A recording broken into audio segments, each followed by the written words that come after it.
Hi guys! Back and again to another mini vlog!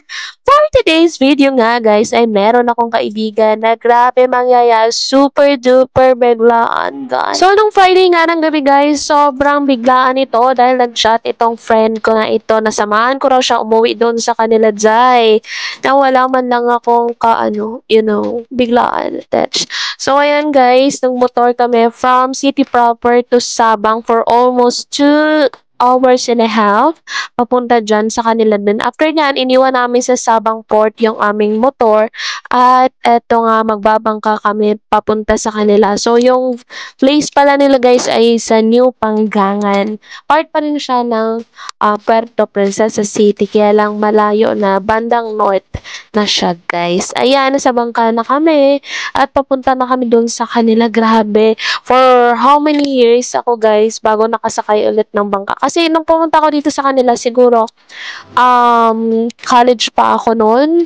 Yes, tapos pangalawa ito. So, ayun, biglang first on. So, super kaba ko pa dyan guys. Kasi nga, 45 minutes kami nagbiyahe dyan guys. Papunta sa kanila. So, ayan siya guys. Malapit na tayo. Tara, samahan nyo kami.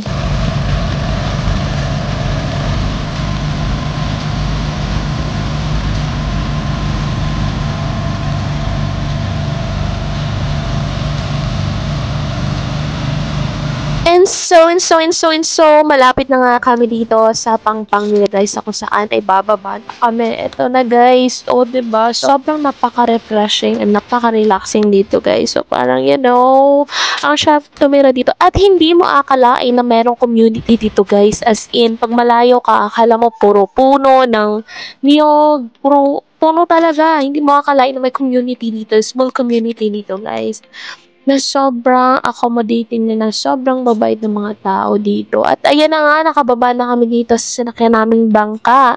Ayan na nga yung friend ko, pababa na siya.